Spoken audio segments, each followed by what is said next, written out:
મહુવા શહેરના શ્રી ખીમનાથ મહાદેવના મંદિર ખાતે હર રવિવારે યોજાતી શિવસભા આ રવિવારે પણ તેના નિયત સમય મુજબ પૂજ્ય ભગત બાપુની પ્રેરણાથી અને બાળકોના કલબલાટ વચ્ચે યોજાઈ હતી।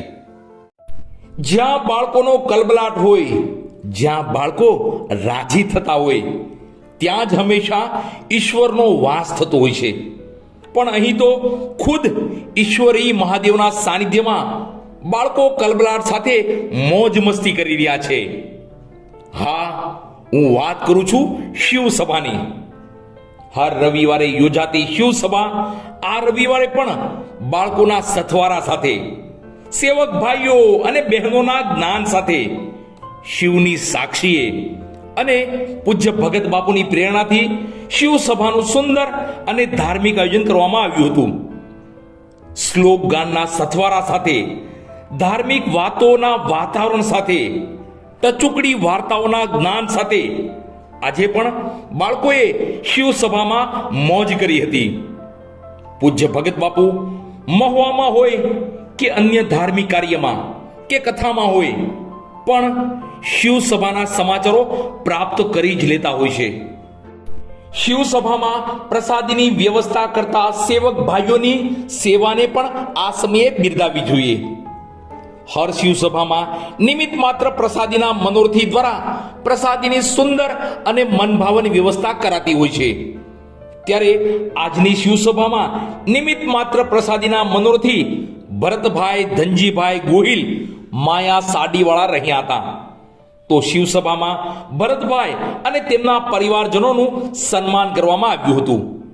ભરતભાઈ ધનજીભાઈ ગોહિલ એમની માર્કેટમાં સાડીની દુકાન છે, સાડીનો શોરૂમ છે અને દુકાનનું નામ માયા રાખ્યું છે, માયા સાડી શોરૂમ।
Yeah.